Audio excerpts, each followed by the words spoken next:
दोस्तों आज से 6.5 करोड़ साल पहले एक बड़ा एस्टेरॉयड पृथ्वी से टकराया। इस एस्टेरॉयड के टकराने से 25 किलो से ज्यादा वजन वाला जीव खत्म हो चुका था, जिसमें मरने वाले ज्यादातर डायनासोर ही थे। और फिर डायनासोर का काल खत्म हो गया।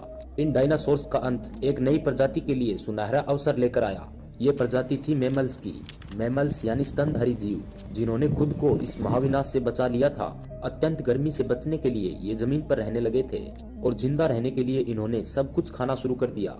इतने बड़े महाप्रलय के गुजरने के बाद धरती फिर से सामान्य हो चुकी थी और एस्टेरॉयड के टकराव के कारण बंजर हो चुकी धरती फिर से एक नया रूप ले रही थी। और धीरे धीरे पृथ्वी पर पेड़ पौधे उगने शुरू हो गए थे और धरती पर जो 5% जीव बचे थे उनसे बहुत सारी नई प्रजातियां जन्म लेने लगी थी।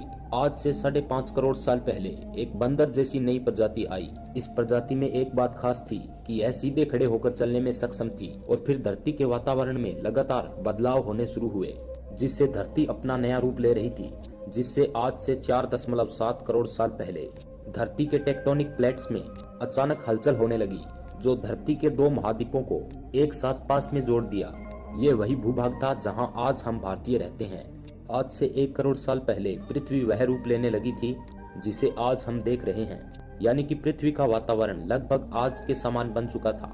उस समय कई सारे जानवर अपने आप में बदलाव ला रहे थे और इन कई सारे जानवरों में से एक जानवर ऐसा भी था जिसे आज के समय में पेरोला कहा जाता है।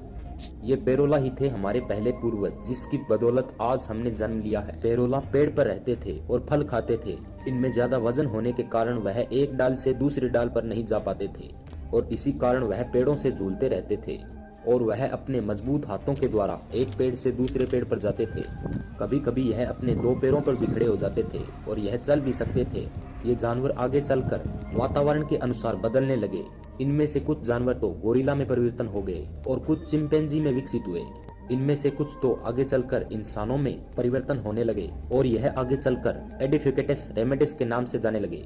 ये थे हमारे पूर्वज, जिन्होंने मानव इतिहास का जमीन पर सबसे पहला पैर रखा और आज इन्हीं के कारण हम चांद पर भी पहुंच चुके हैं। इनका दिमाग संतरे जितना बड़ा था और इनकी लंबाई लगभग 4 फीट तक थी। ये हमारे वंश के सबसे पहले सीधे चलने वाले जीव थे और यह समय के साथ साथ धीरे धीरे बदलने लगे और धीरे धीरे बदलाव के चलते इनका दिमाग बहुत बड़ा हो चुका था।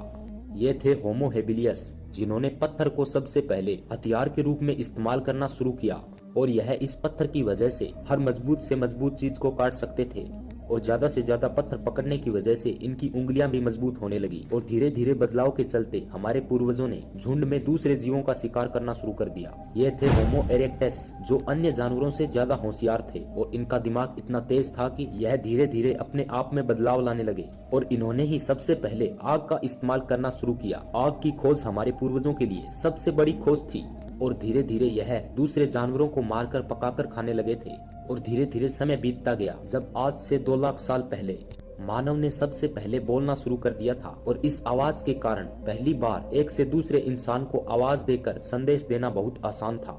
यही वो आखिरी विकसित क्रम था जिसके बाद इंसान ने धीरे धीरे विकसित होकर अपने आप में काफी बदलाव कर लिया है और आज इंसान अपने आप में काफी बदलाव ला चुका है।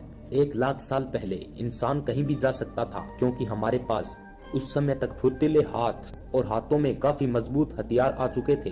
हम आपस में बात कर सकते थे और मानव धीरे धीरे पूरी पृथ्वी पर अपनी बस्ती बसाने लगा था और इंसानों ने अपनी आवश्यकता के अनुसार खेती करना शुरू किया और धीरे धीरे वह नए नए जानवरों को पालने लगे और हमने कस्बों और शहरों का निर्माण शुरू कर दिया और उसके बाद हमारी सभ्यता और संस्कृति का जन्म हुआ और धीरे धीरे हमने कई ऐसे आविष्कार किए जिसकी वजह से हमारी पूरी पृथ्वी का चेहरा बदल चुका था और आज मानव कहाँ पहुँच गया है इसका आपको अंदाजा तो है ही।